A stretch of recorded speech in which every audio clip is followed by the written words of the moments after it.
Mesdames et messieurs, bonjour, bienvenue dans ce journal. Je suis heureuse de vous retrouver chez vous. Et voici, commençons ce journal. La passation des épreuves hors session de l'examen d'État 2025 est bel et bien effective dans la province du Nord Kivu de ce lundi 2 juin 2025. Le coup d'envoi a été donné par l'autorité provinciale de Béniville. Suivez. Au Nord Kivu, la cérémonie de lancement des épreuves hors session de l'examen d'État édition 2025 a été officiellement présidée par le vice-gouverneur des provinces ce lundi 2 juin 2025 au centre situé au complexe scolaire Mousseke en commune Rouenzori dans la ville de Béni. L'autorité provinciale indique que près de 69 000 candidats sont inscrits à ces épreuves sur l'ensemble du Nord Kivu, y compris les zones qui échappent au contrôle du gouvernement congolais. Occasion pour le vice-gouverneur Louis Segon Karawa de remercier le Fonds des Nations Unies pour l'enfance, UNICEF, pour son implication dans l'acheminement des items dans tous les coins et recoins de la province. Louis Segon Karawa encourage les finalistes à la concentration et à avoir confiance en eux-mêmes. Aujourd'hui, vous êtes prêts à affronter cette épreuve avec courage et confiance. Le diplôme d'État n'est pas une fin, mais un tremplin vers des rêves plus grands. Restez concentrés, donnez le meilleur de vous-même et souvenez-vous, chaque effort sincère porte ses fruits. Je souhaite plein succès à tous les finalistes du Nord Kivu, province désormais reconnue pour son dynamisme et sa résilience devant l'adversité.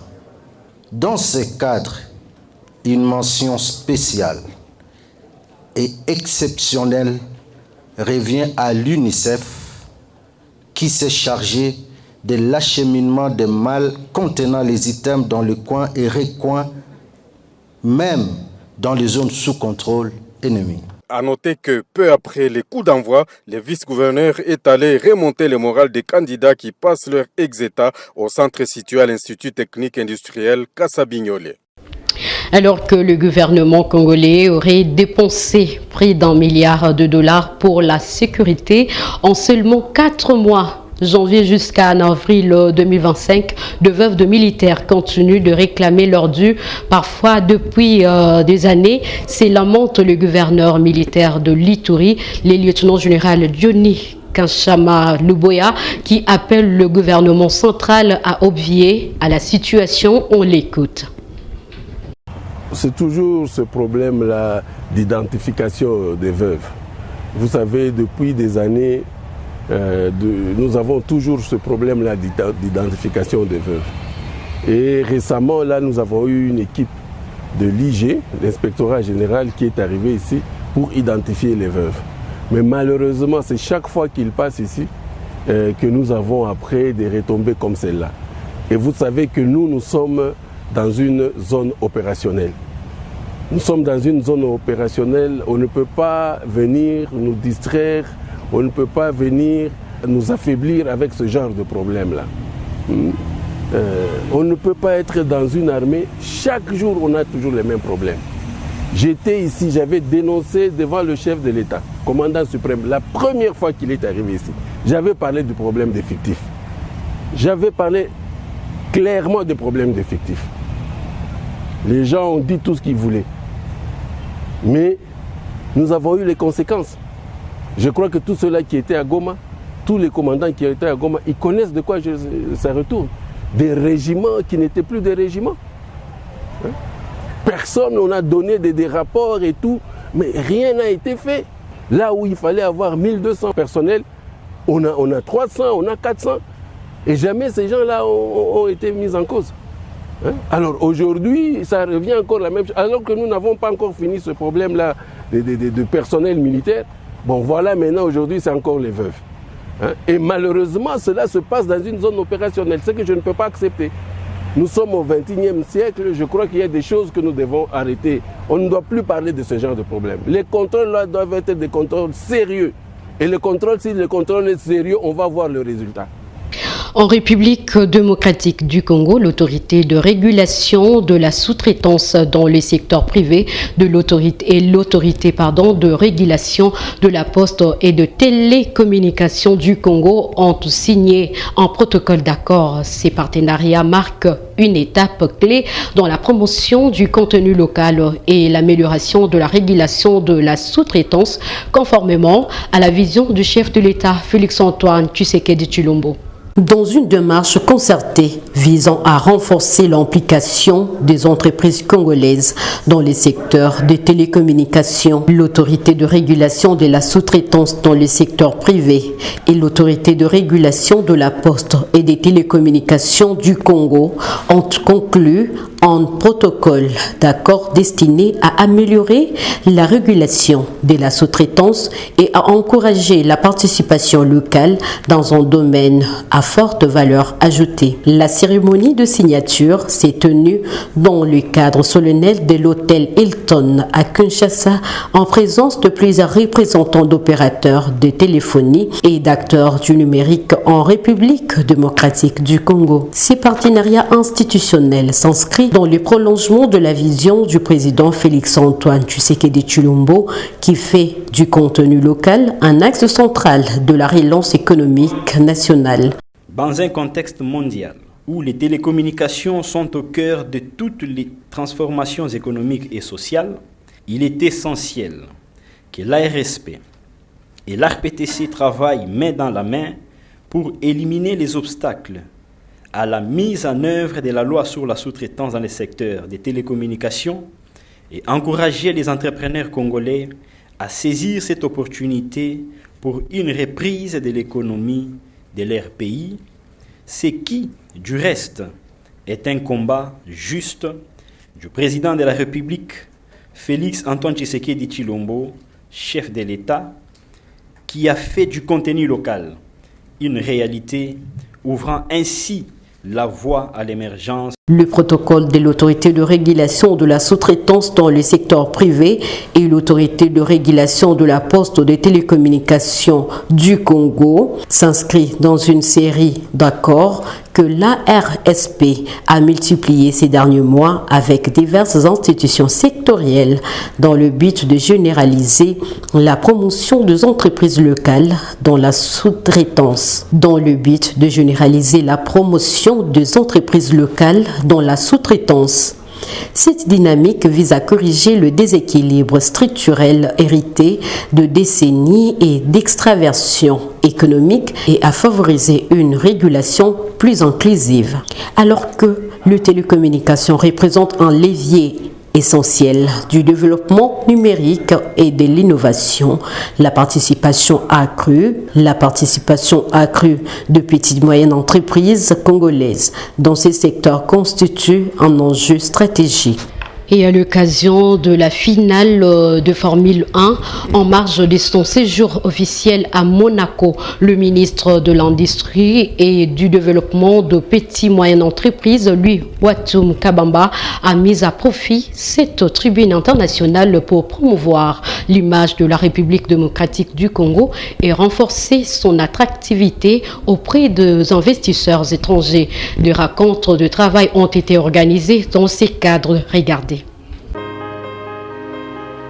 Comme vous savez, dans la vision du chef de l'État, président Antoine Félix Tshisekedi Tshilombo, qui aujourd'hui est sur tous les fronts, politiques, diplomatiques, culturels et autres, pour redorer l'image du pays et sa souveraineté, il était important de se rendre à un rendez-vous très important, qui pour les profanes semble être simplement une finale de Formule 1 à Monaco, mais bien au-delà de cela, c'était pour vendre le pays, l'image du pays, la promouvoir auprès des investisseurs tant privés qu'institutionnels.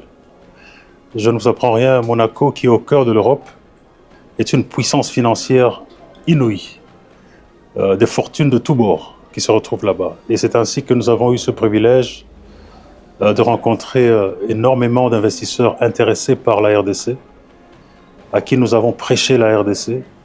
Nous avons eu des séances de travail, ce qu'on appelle les walking lunch, où vous êtes assis autour d'une table, vous vous présentez et vous expliquez quelles sont les potentialités qu'il y a au pays et surtout vous écoutez leurs préoccupations.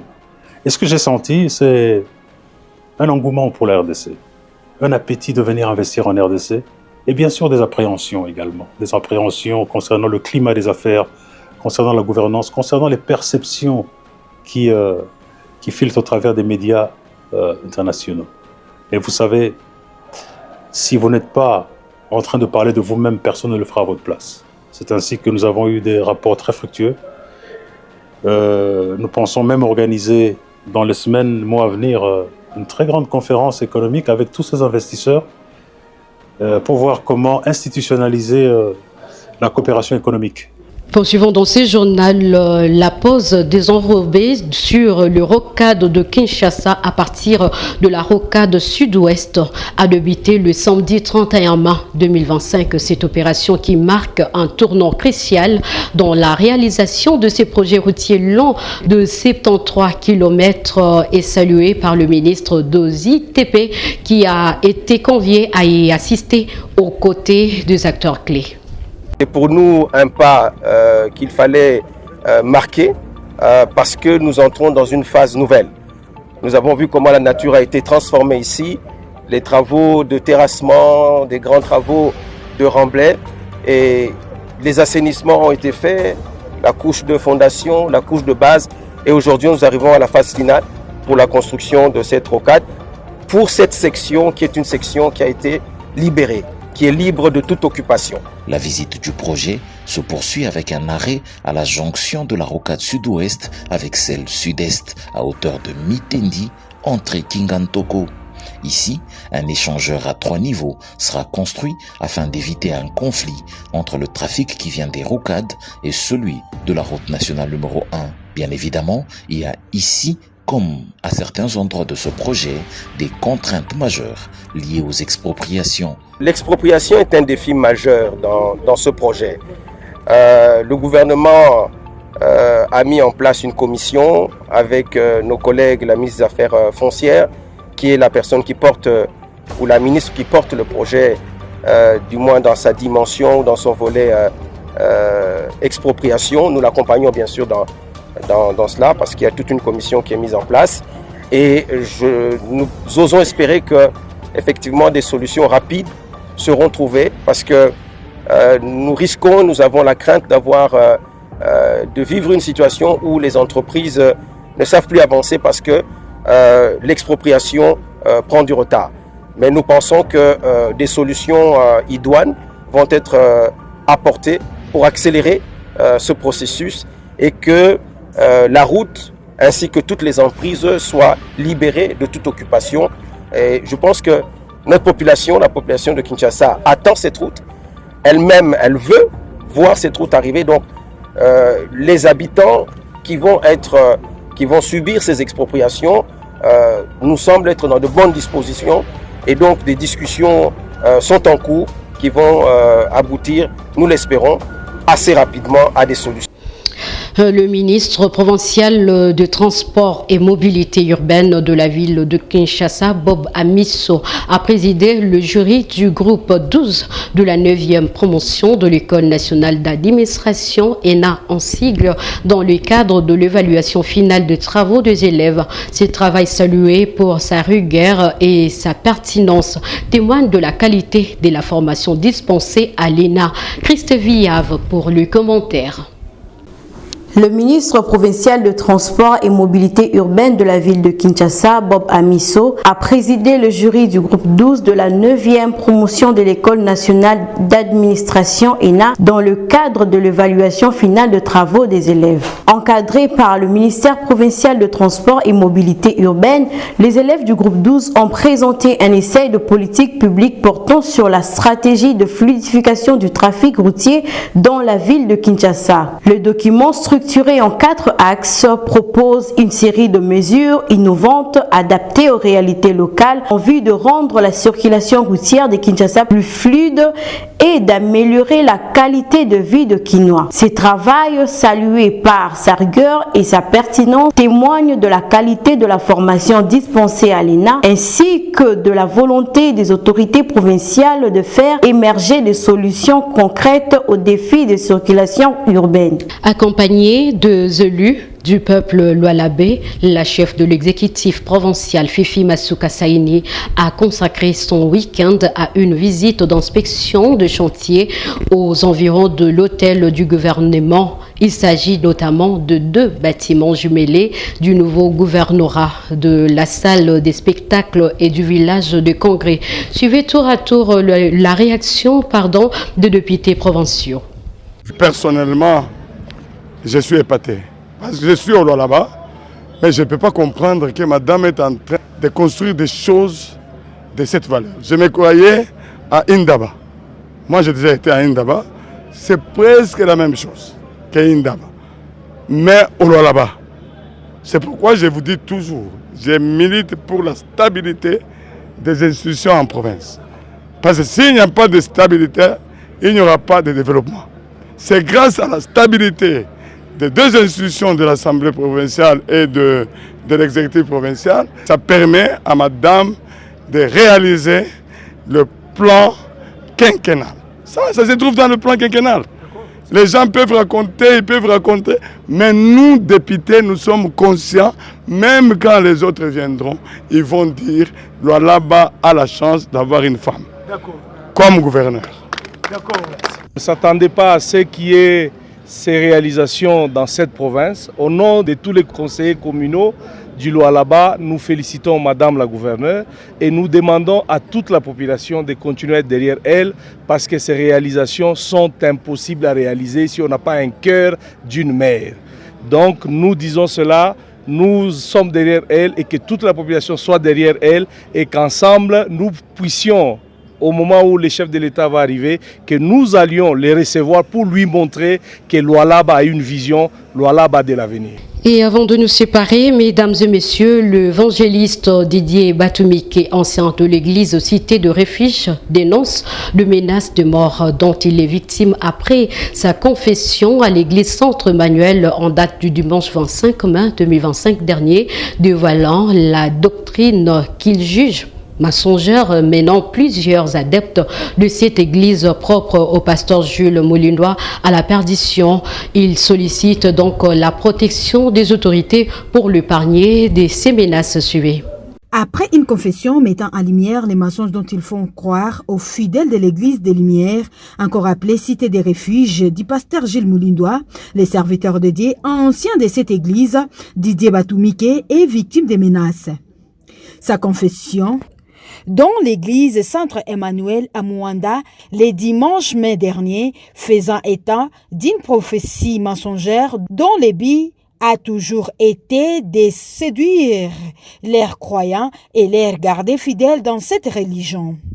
Tout compte fait, il a été interpellé par la conscience pour enfin dire tout haut et les dénoncer afin de sauver les âmes perdues dans cette croyance qui les a aveuglés depuis longtemps. En cavale, sollicitant une protection des autorités du pays, selon ce serviteur dédié, Didier Batumike, ces menaces de mort pour faire par les agents des services de sécurité de Mouanda, servant d'homme de main du pasteur Gilles Moulindois, lui promettant des gens de pire pour avoir confessé de ce qu'il qualifie l'escroquerie spirituelle, des pratiques courantes dans l'église du pasteur précis dont il fit membre. Je viens chez vous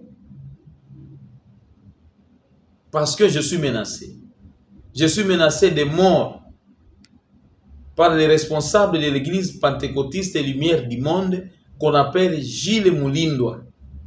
Il a versé une importante somme aux soldats et aux policiers, même aux agents de l'ANER. Il a donné mes photos partout, dans les frontières, à l'aéroport, aux douanes, pour que si on me voit, qu'on m'attrape et qu'on me fait du mal, qu'on me tue. Mon problème n'est pas que j'ai volé ou bien j'ai tué quelqu'un. C'est parce que le dimanche 25 mai 2025, j'ai confessé devant les fidèles de l'église où j'ai dirigé dans sa communauté. J'ai confessé les mal qu'il nous disait chaque jour. Dieu m'a révélé sa parole et il m'a montré que les chemins où je suis dans la perdition. C'est pourquoi je suis venu confesser mes péchés. Les grands péchés qu'on commettait, c'est de ne pas citer le nom de Jésus. Le nom de Jésus, c'est le nom qui est le nom le plus puissant, le nom du Seigneur. Mais on refuse qu'on cite le nom de Jésus. Même dans les prédications, même dans les prières, on ne cite que le nom de faux Christ. Le nom de Christ. Christ vivant du Congo. Christ vivant du Congo. Or, il est écrit dans Matthieu 24, 24 qu'au dernier jour, il s'élèvera de faux Christ et de faux prophètes. Ils feront beaucoup de miracles et de prodiges. Ils arriveront même au point de séduire même les élites de Dieu. Ces dénonciations interviennent après la condamnation du pasteur Gilles Mulindwa dans les procès l'opposant aux avocats, dont le tribunal de paix de Kisangani, Makiso les condamnant à 12 mois de servitude pénale et paiement d'une amende de 50 000 $ américains de dommages-intérêts. Reconnu coupable par le tribunal de paix de Kisangani pour imputation dommageable. Et c'est ici la fin de ce journal, mesdames et messieurs. Merci à vous tous de nous avoir suivis. Derrière la caméra, c'était Christopher Massoso sous la supervision de Maurice Molila, Bob Ngangou et toute l'équipe de Michapi Voice TV, la rédaction. Je vous salue et merci beaucoup à vous. Portez-vous bien.